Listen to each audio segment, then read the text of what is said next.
Hai teman-teman, kali ini kita mau bahas tentang saham Unilever Indonesia yang beberapa hari terakhir makin turun dan dalam beberapa tahun terakhir juga makin dalam turunnya. Kita akan bahas nasib terbaru saham Unilever, kinerja dan prospek terbarunya, serta strategi investasi menurut Kanala ID. Untuk teman-teman yang mau ikut private mentoring langsung bersama Kanala, bisa klik link di deskripsi ya. Sebelum lanjut, jangan lupa untuk subscribe dulu.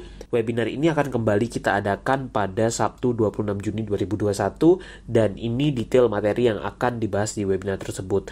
Kalau teman-teman mau belajar saham langsung bersama Kanala, bisa daftar di webinar ini, bisa klik link di deskripsi atau daftar melalui Instagram @kanalaid. Sampai jumpa dan mari ikut webinarnya bersama Kanala ID. Nah, bagaimana dengan nasib Unilever nih yang harganya makin lama makin turun? Dan sebelumnya Kanala sudah pernah review laporan keuangan 2020 Unilever di video ini. Kalau teman-teman mau tonton, linknya ada di deskripsi ya. Nah, intinya kalau kita lihat dalam beberapa tahun terakhir, labanya Unilever itu cukup flat dan bahkan 2020 kemarin turun. Nah, ketika valuasinya cukup mahal, tentu wajar ketika perusahaannya flat, tapi valuasi mahal maka terjadi koreksi di harga sahamnya. Jadi kalau ditanya apa penyebabnya, ya 3 faktor ini, labanya turun atau kinerjanya relatif flat, valuasinya tapi mahal sekali. Nah, karena nggak sebanding antara growth dengan valuasi, mungkin ini yang menyebabkan harga sahamnya menjadi turun.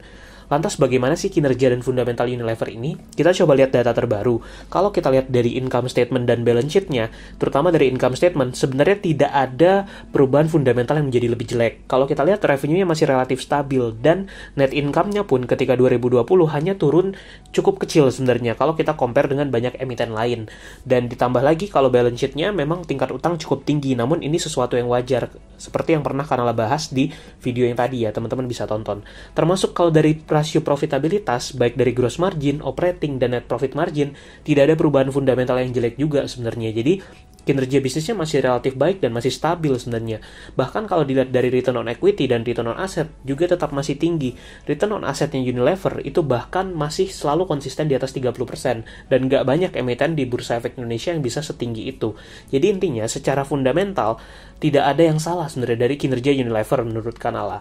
Memang dari sisi growth, kalau kita perhatikan, baik dari revenue ataupun net income-nya, ini yang jadi concern. Terutama net income yang 2 tahun terakhir itu mengalami penurunan kalau di-compare dengan tahun-tahun sebelumnya.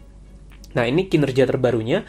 Kalau kita lihat, memang penjualannya masih turun di kuartal 1 2021. Terutama kalau kita compare di Maret 2020 ya. Tapi ingat, kondisinya ketika itu belum terjadi pandemi yang begitu besar sebenarnya di Indonesia. Jadi kondisinya ini tentu kurang apple to apple kalau menurut Kanala, dan walaupun profit juga turun, setidaknya masih terjadi konsistensi di sini walaupun perbaikannya memang belum terlalu signifikan ya, dan diperkirakan EPS di tahun 2021 itu sekitar Rp178.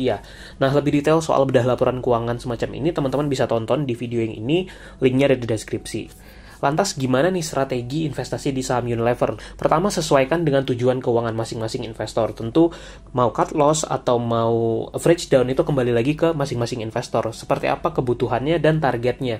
Yang pasti kalau berharap capital gain yang tinggi dari Unilever dalam waktu dekat, sepertinya akan cukup sulit. Kenapa? Karena growth-nya tadi relatif terbatas sekali dan masih dibelenggu dengan pandemi yang masih terjadi. Jadi kalau berharap bisa cuan cepat dari Unilever, apalagi capital gain besar, mungkin agak sulit ya kalau menurut Kanala. Nah, di sisi lain, buat yang belum pegang sahamnya, kalau memang tertarik, ini strategi valuasi ala Kanala ID.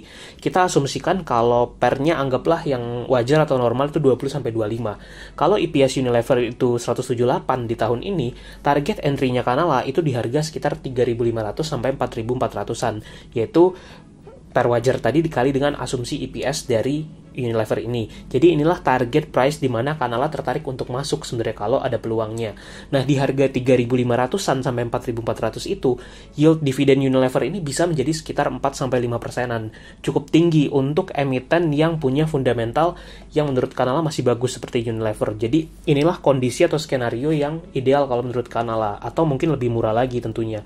Dan pastinya kalau memang tertarik, harus disesuaikan dengan kebutuhan dan profil investor. Jadi lakukan diversifikasi.